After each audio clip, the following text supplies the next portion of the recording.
প্রভু হে, তুমি ছাড়া কোনো উপাস্য নাই, তুমি মহাপবিত্র, আমি পাপী, আমি গুনাহগার, আমায় ক্ষমা করো। প্রভু হে, তুমি ছাড়া কোনো উপাস্য নাই, তুমি মহাপবিত্র, আমি পাপী, আমি গুনাহগার, আমায় ক্ষমা করো। প্রভু হে, তুমি ছাড়া কোনো উপাস্য নাই, তুমি মহাপবিত্র, আমি পাপী, আমি গুনাহগার, আমায় ক্ষমা করো। প্রভু হে, তুমি ছাড়া কোনো উপাস্য নাই, তুমি মহাপবিত্র, আমি পাপী, আমি গুনাহগার, আমায় ক্ষমা করো।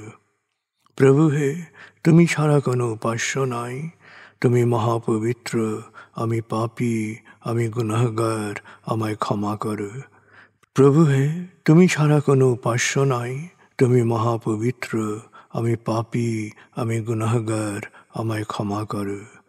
প্রভু হে, তুমি ছাড়া কোনো উপাস্য নাই, তুমি মহাপবিত্র, আমি পাপী, আমি গুনাহগার, আমায় ক্ষমা করো। প্রভু হে, তুমি ছাড়া কোনো উপাস্য নাই, তুমি মহাপবিত্র, আমি পাপী, আমি গুনাহগার, আমায় ক্ষমা করো। প্রভু হে, তুমি ছাড়া কোনো উপাস্য নাই, তুমি মহাপবিত্র, আমি পাপী, আমি গুনাহগার, আমায় ক্ষমা করো।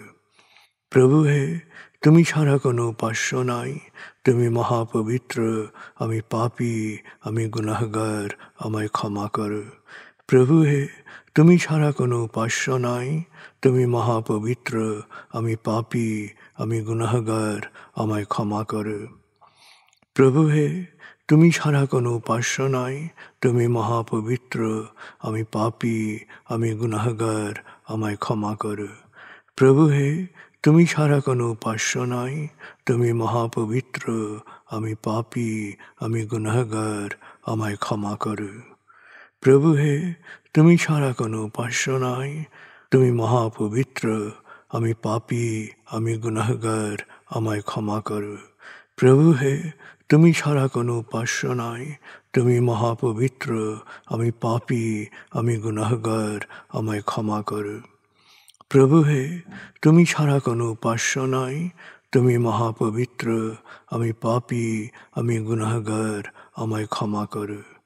প্রভু হে, তুমি ছাড়া কোনো উপাস্য নাই, তুমি মহাপবিত্র, আমি পাপী, আমি গুনাহগার, আমায় ক্ষমা করো। প্রভু হে, তুমি ছাড়া কোনো উপাস্য নাই, তুমি মহাপবিত্র, আমি পাপী, আমি গুনাহগার, আমায় ক্ষমা করো।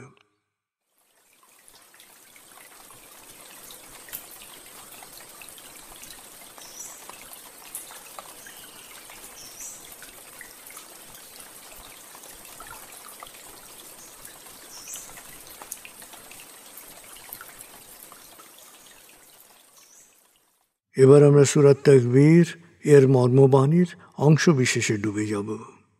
তারপর ডুবে যাব আজকের জন্য নির্ধারিত সূরার তেলাওয়াত ও মর্মবাণীতে।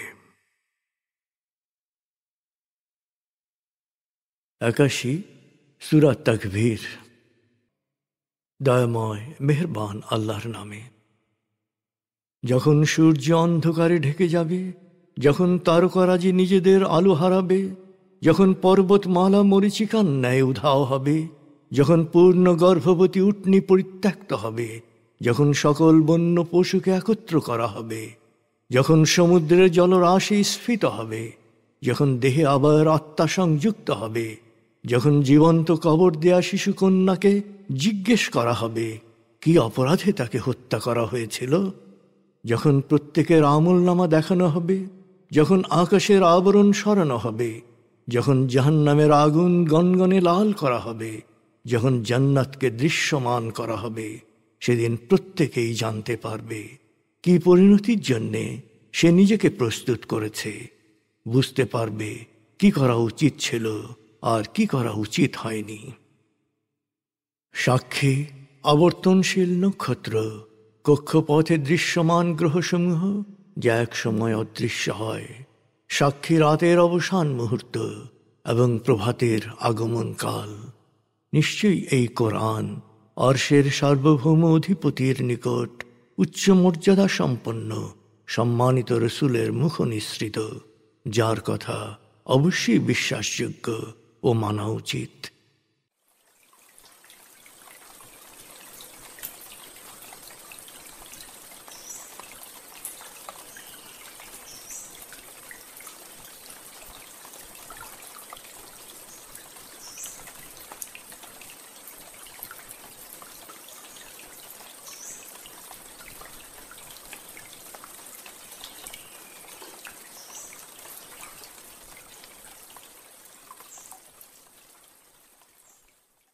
এবার আমরা সূরা সাফফাত 1 থেকে 61 আয়াতের তেলাওয়াত ও মর্মবাণীর গভীরে ডুবে যাব।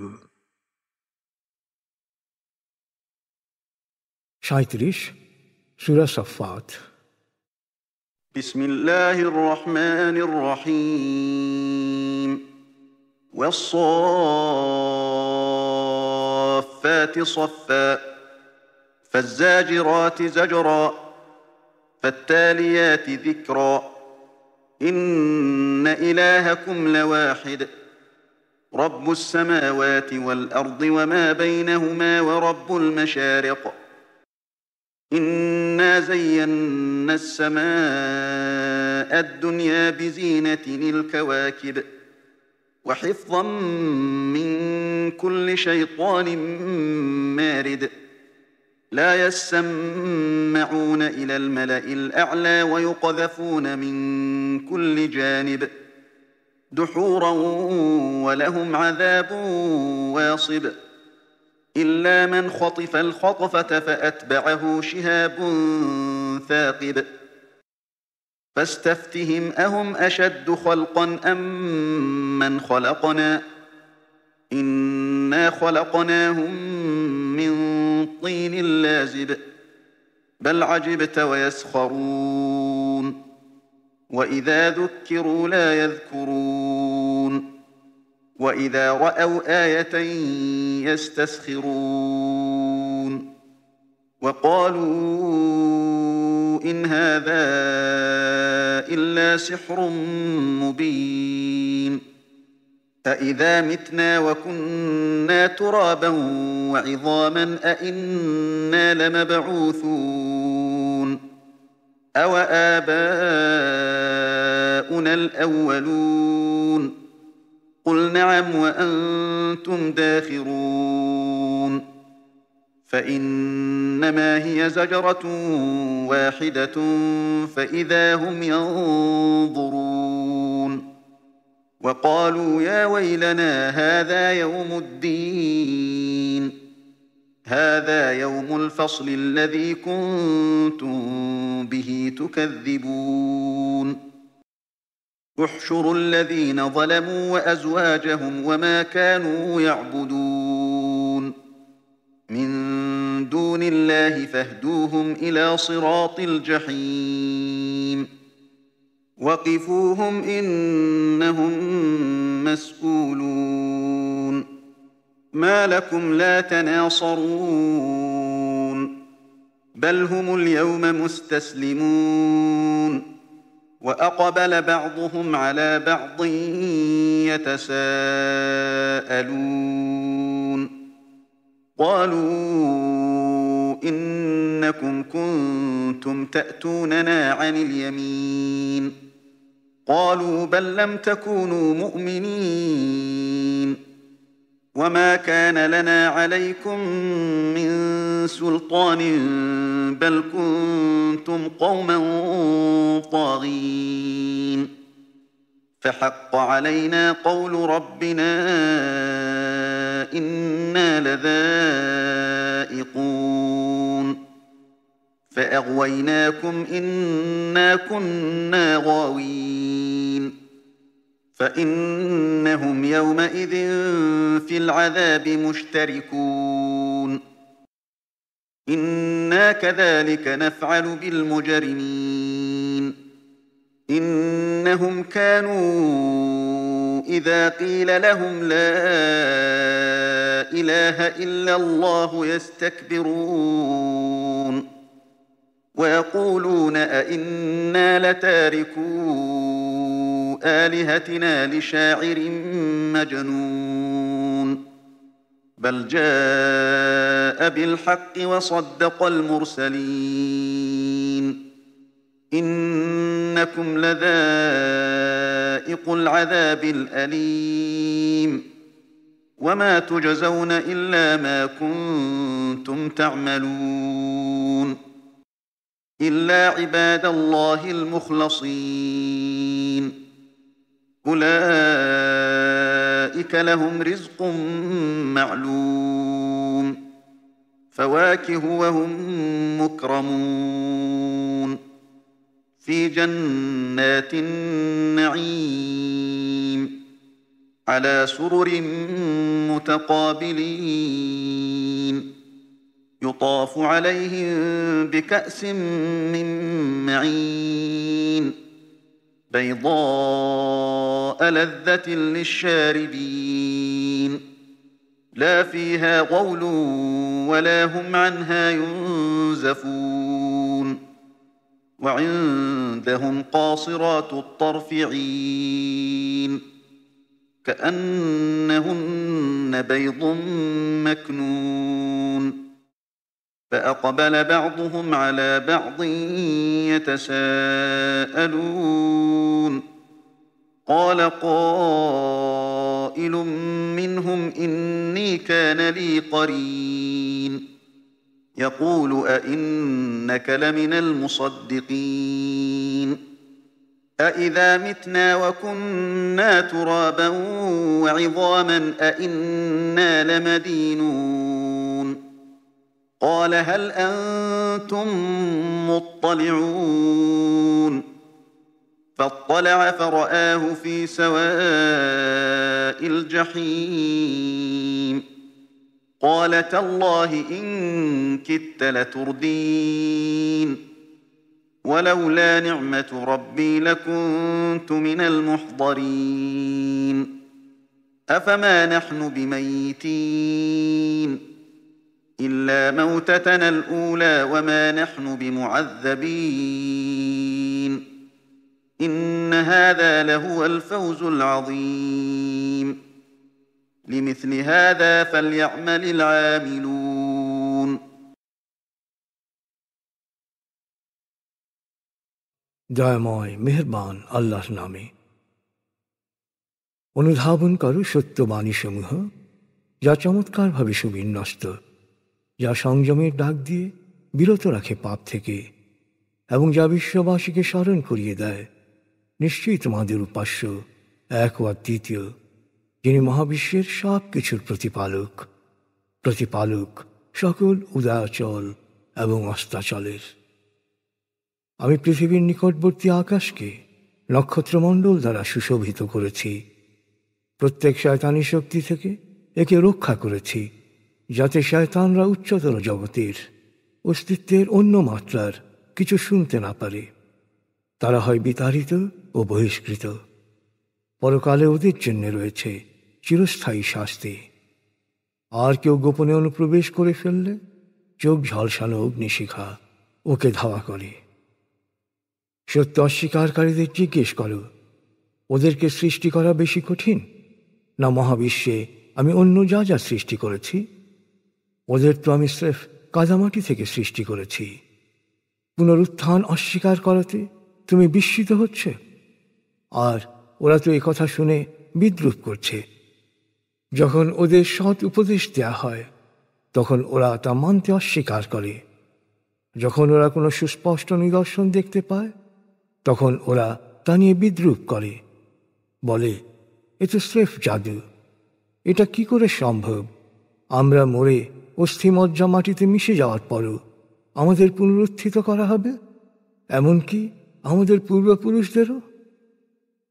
হে নবী, ওদের বলো, হ্যাঁ, তোমরা পুনরুত্থিত ও লাঞ্ছিত হবে এক ভয়ঙ্কর শব্দ। তারপরে ওরা প্রত্যক্ষ করবে কঠিন বাস্তবতা। ওরা তখন আর্তনাদ করে উঠবে, হায় দুর্ভোগ আমাদের, এই তো মহাবিচার দিবস। তখন বলা হবে, এ সেই মহাবিচার দিবস যা তোমরা অস্বীকার করতে। তখন ফেরেশতাদের বলা হবে, সকল সহযোগী সহ সীমালঙ্ঘনকারীদের সমবেত করো সেই সাথে সমবেত করো আল্লাহর পরিবর্তে ওরা যাদের উপাসনা করত সেই উপাস্যদের। তারপর ওদেরকে নিয়ে চলো জাহান্নামের দিকে। ঠিক আছে, এবার একটু থামাও, ওদেরকে জিজ্ঞাসাবাদ করা হবে। হে সত্য অস্বীকারীরা, এখন তোমাদের কি হয়েছে যে তোমরা একে অপরকে সাহায্য করছো না? সেদিন ওরা পুরোপুরি আত্মসমর্পণ করবে, কিন্তু তখন অনেক দেরি হয়ে গেছে। তাই ওরা একজন আরেকজনকে বলবে, আমাদের অতীতের পাপের বোঝা থেকে মুক্ত করে দাও। দুর্বলেরা ক্ষমতাদর্পীদের বলবে, তোমরা তো আমাদের উপর জোর করে সব চাপিয়ে দিয়েছ। জবাবে ক্ষমতাদর্পীরা বলবে, তোমরাই তো বিশ্বাস স্থাপন করনি। তাছাড়া তোমাদের উপর তো আমাদের কোনো কর্তৃত্ব ছিল না, তোমরা নিজেরাই অবাধ্য ছিলে। শেষ পর্যন্ত আমাদের প্রতিপালকের কথাই সত্য হল। এখন অবধারিত শাস্তি ভোগ করো। ক্ষমতাদর্পীরা ওদেরকে বলবে, যদি এটা সত্য হয়ে থাকে যে আমরা তোমাদের বিভ্রান্ত করেছিলাম, বাস্তবতা হচ্ছে আমরাও ঘোর বিভ্রান্তির মধ্যে ছিলাম। এভাবে ওরা সেদিন সকলেই শাস্তির শরিক হবে।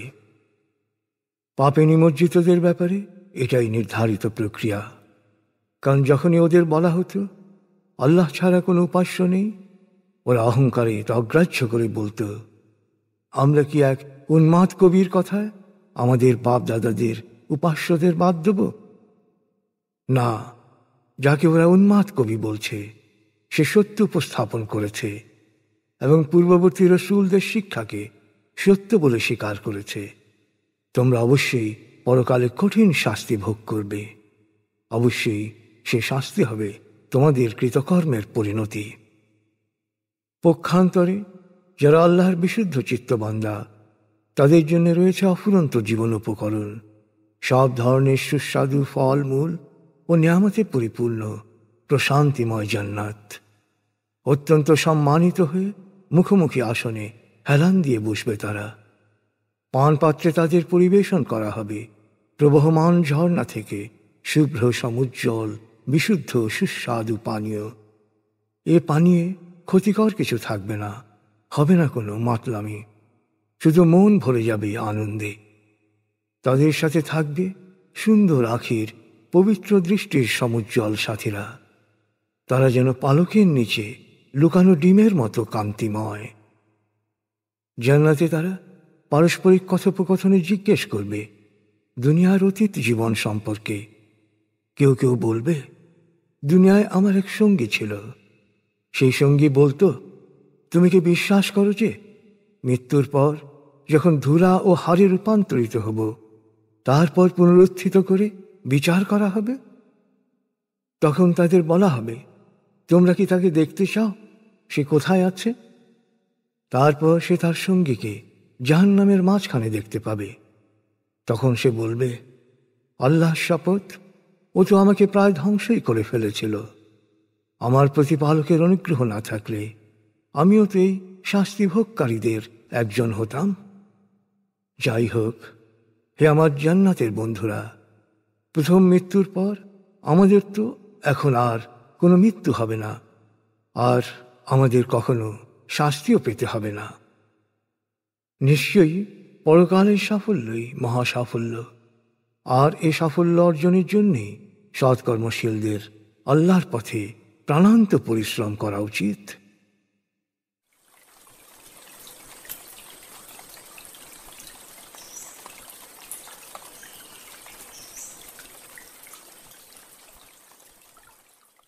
আপনি এতক্ষণ মর্মবাণীর গভীরে ডুবেছিলেন।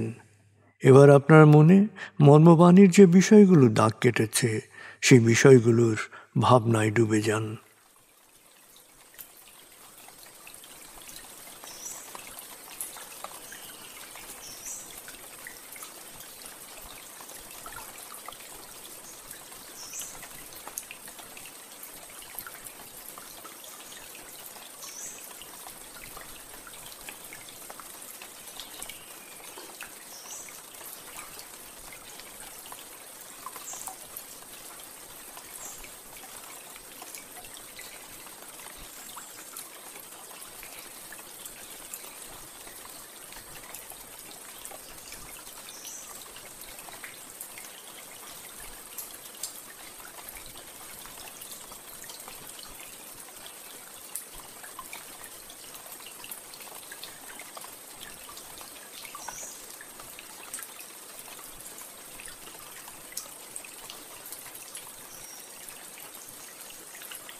এবার আমরা জিকির ও দোয়ার গভীরে ডুবে যাব।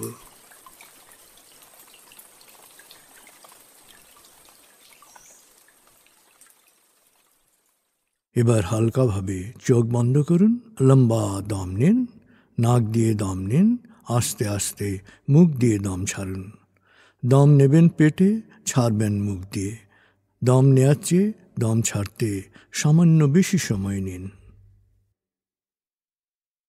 দম নিতে নিতে ভাবুন প্রকৃতি থেকে অফুরন্ত প্রাণশক্তি শরীরে প্রবেশ করছে, আর দম ছাড়তে ছাড়তে ভাবুন শরীরের সকল দূষিত পদার্থ বাতাসের সাথে বেরিয়ে যাচ্ছে।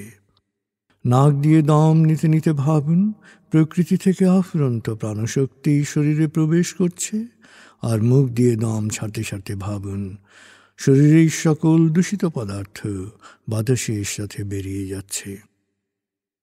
দম নিতে নিতে ভাবুন প্রকৃতি থেকে অফুরন্ত প্রাণশক্তি শরীরে প্রবেশ করছে, দম ছাড়তে ছাড়তে ভাবুন শরীরের সকল দূষিত পদার্থ বাতাসের সাথে বেরিয়ে যাচ্ছে। দম নিতে নিতে ভাবুন প্রকৃতি থেকে অফুরন্ত প্রাণশক্তি শরীরে প্রবেশ করছে, আর দম ছাড়তে ছাড়তে ভাবুন শরীরের সকল দূষিত পদার্থ বাতাসের সাথে বেরিয়ে যাচ্ছে। দম নিতে নিতে ভাবুন প্রকৃতি থেকে অফুরন্ত প্রাণশক্তি শরীরে প্রবেশ করছে, আর দম ছাড়তে ছাড়তে ভাবুন শরীরের সকল দূষিত পদার্থ বাতাসের সাথে বেরিয়ে যাচ্ছে।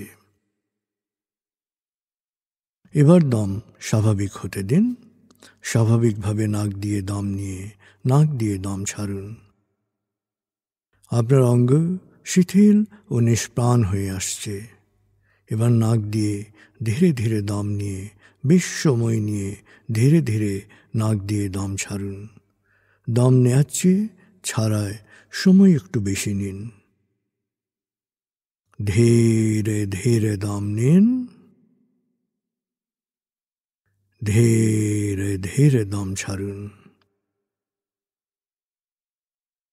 ধীরে ধীরে দম নিন, ধীরে ধীরে দম ছাড়ুন। ধীরে ধীরে দম নিন, ধীরে ধীরে দম ছাড়ুন। ধীরে ধীরে দম নিন, ধীরে ধীরে দম ছাড়ুন। ধীরে ধীরে দম নিন, ধীরে ধীরে দম ছাড়ুন। এবার দম স্বাভাবিক হতে দিন। আপনি এখন দম খেয়াল করুন। বাতাস নাক দিয়ে ফুসফুসে প্রবেশ করছে, আবার বেরিয়ে আসছে। আপনার পুরো মনোযোগ নাকে দমের প্রবেশ পথে দিন। বাতাস স্বাভাবিক যাওয়া আসা করুক, আপনি শুধু দম খেয়াল করুন।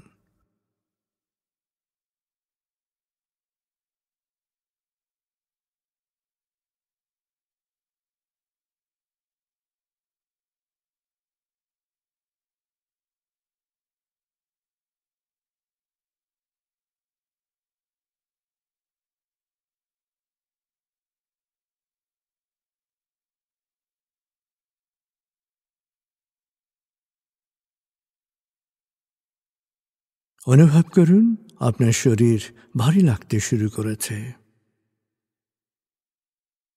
আরাম আরাম আরাম অনুভব করুন শীতলতা স্রোতের মতো, বরফ গলা পানির মতো আপনার মাথা থেকে শরীর বেয়ে নিচের দিকে নেমে যাচ্ছে।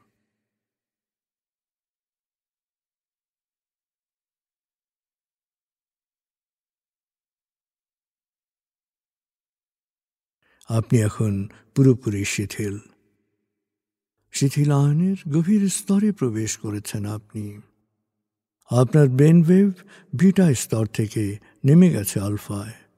মনের বাড়ির পথে আপনি এখন আলফা স্টেশনে এসে পৌঁছেছেন। এই স্টেশনে আপনার জন্য রয়েছে বিশেষ ওয়েটিং রুম। আলফা স্টেশন থেকে আপনি এখন মনের বাড়িতে যাচ্ছেন। আমি গণনা শুরু করছি। 19,